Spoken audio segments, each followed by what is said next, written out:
നമസ്കാരം, ഞാൻ അബിൻ ഗുരുക്കൾ. അഷ്ടപതി കളരിയുടെ മറ്റൊരു വീഡിയോയിലേക്ക് എല്ലാവർക്കും സ്വാഗതം. ഇന്ന് നമ്മൾ പരിചയപ്പെടുന്നത് നമ്മുടെ കൈക്ക് ആരെങ്കിലും കയറി പിടിക്കുന്ന സമയത്ത് അതിൽ നിന്ന് എങ്ങനെ രക്ഷപ്പെടാം, അല്ലെങ്കിൽ അതിനെ എങ്ങനെ പ്രതിരോധിക്കാം എന്നുള്ളൊരു വിദ്യയാണ്. അപ്പോൾ അത് എങ്ങനെ ചെയ്യാം എന്നുള്ളത് നമുക്ക് നോക്കാം. ഈ ഒരു രീതിയിൽ നമ്മളെ ആരെങ്കിലും പിടിച്ച് നിർത്തുന്ന അവസരം വന്നു കഴിഞ്ഞാൽ നമ്മൾ ചെയ്യേണ്ട ഒരു എളുപ്പവിദ്യയാണ്. ഈ കൈ നമ്മൾ മറുകൈ കൊണ്ട് പിടിച്ചതിന് ശേഷം എതിരാളിയുടെ അടുത്തേക്കാണ് നമ്മൾ കയറുന്നത്. നമ്മൾ തിരിഞ്ഞ് ഈ ഒരു രീതിയിൽ വളരെ എളുപ്പത്തിൽ ആളെ നമുക്ക് ഒഴിവാക്കാവുന്നതാണ്.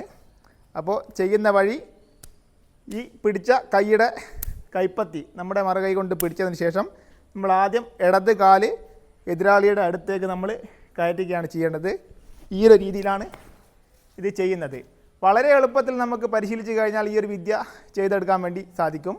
അപ്പോൾ അതിൻ്റെ വഴി നമുക്കൊന്നുകൂടി നോക്കാം.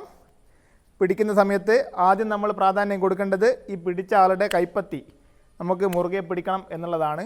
അപ്പോൾ ഈ ഒരു രീതിയിൽ നമ്മൾ മുറുകെ പിടിച്ചതിന് ശേഷം ആദ്യം എതിരാളിയുടെ മുൻഭാഗത്തേക്ക് നമ്മൾ കാല് കയറ്റി വെക്കണം. കയറ്റുന്ന സമയത്ത് തന്നെ നമ്മൾ ഈ ഒരു കൈ ഈ ഒരു രീതിയിലാണ് നമ്മൾ പൊക്കിയെടുക്കുന്നത്. അതായത് നമ്മുടെ തലയുടെ മുകളിൽ കൂടി നമ്മൾ ഈ ഒരു രീതിയിലെടുത്ത് നേരെ താഴ്ത്തുകയാണ് ചെയ്യുന്നത്. അതുകൊണ്ട് തന്നെ പെട്ടെന്ന് എതിരാളി നിലത്ത് വീണ് കിടക്കും. അപ്പോൾ ചെയ്യുന്ന സമയത്ത് വളരെ വേഗത്തിൽ ചെയ്യാൻ വേണ്ടി നമ്മൾ പരിശീലിച്ച് എടുക്കണം. അപ്പോൾ ഈ രീതിയിൽ നമുക്ക് പെട്ടെന്ന് തന്നെ ആളെ ഒഴിവാക്കി രക്ഷപ്പെടാൻ വേണ്ടി സാധിക്കും. അപ്പോൾ ഈ ഒരു വിദ്യ കൃത്യമായി നമ്മൾ പരിശീലിച്ച് എടുത്തു കഴിഞ്ഞാൽ ഇത് നമുക്ക് ചെയ്ത് ഫലിപ്പിക്കാൻ വേണ്ടി സാധിക്കുന്നതാണ്. അഷ്ടപതി കളരിയുടെ ഈ ഒരു വീഡിയോ എല്ലാവർക്കും ഇഷ്ടപ്പെട്ടു എന്ന് കരുതുന്നു. നല്ലൊരു വീഡിയോയുമായി നമുക്ക് വീണ്ടും കാണാം.